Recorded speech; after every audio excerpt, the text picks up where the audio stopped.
Ang susunod na programa ay rated PG. Ito ay nangangailangan ng patnubay at gabay ng magulang para sa mga batang manonood. Noong una, ayaw ni Carlos na umalis si Annalyn sa Eastridge at lumipat sa Apex dahil gusto niyang pinaparusahan si Annalyn dahil anak siya ng karibal niyang si Doc RJ. Ito pa naman ang dahilan ni Carlos kaya tinutulan niya ang pagpapadala kay Annalyn sa Japan dahil narinig niya na baka lumipat na si Annalyn sa ospital ng tatay niya sa Apex. Pero walang magawa si Carlos dahil napatunayan ni Annalyn na karapat-dapat talaga siya na maging representative ng Eastridge sa Neurosurgeon Conference sa Japan. Kay Annalyn kasi binubuhos ni Carlos ang lahat ng galit niya kay Doc RJ kahit wala namang ginagawang mali si Annalyn at hindi alam ni Annalyn na ito pala ang dahilan. Hanggang sa napagtanto ni Carlos na tama ang sinabi sa kanya ni Michael na dapat paalisin na lang si Annalyn sa Eastridge para makasama niya ang tatay niya sa Apex. Ayon kasi kay Michael na kakampi ni Carlos, mas advantage para kay Carlos kung wala si Annalyn sa Eastridge dahil wala nang sagabal pa sa pagsasamahan nila ni Lynette. Itong si Michael lumabas rin ang tunay niyang kulay para makaganti lang kay Doc RJ. Ang hindi niya alam, kalbaryo pala ang buhay ni Lynette at Annalyn sa poder ni Carlos.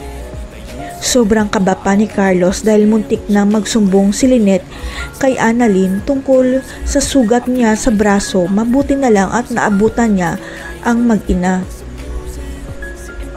Kaya para makalimutan ni Lynette ang kasalanan ni Carlos, naregaluhan siya nito dahil sasama si Lynette kay Annalyn papuntang Japan pero may kapalit pala ang suhol niya. Kinausap ni Carlos si Lynette na kung ano man ang nangyayari sa kanilang mag-asawa, wag na wag itong magsusumbong kay Annalyn at pumayag naman si Lynette. Sa Eastridge, magtataka na lang si Doc Katie at Doc Lyndon kung bakit nag-iba na naman ang pagtrato ni Carlos kay Annalyn dahil tinutulak nito si Annalyn na lumipat na lang sa Apex. Mas lalong pahirapan ni Carlos si Annalyn sa Eastridge para si Annalyn na mismo ang magsasabi na gusto na niyang lumipat sa Apex dahil nahihirapan na siya sa Eastridge. Naalala kasi ni Carlos ang sinabi ni Annalyn na tatapusin pa niya ang residency niya sa Eastridge dahil okay pa naman ang kalagayan niya dahil walang Moira at Zoe sa Eastridge.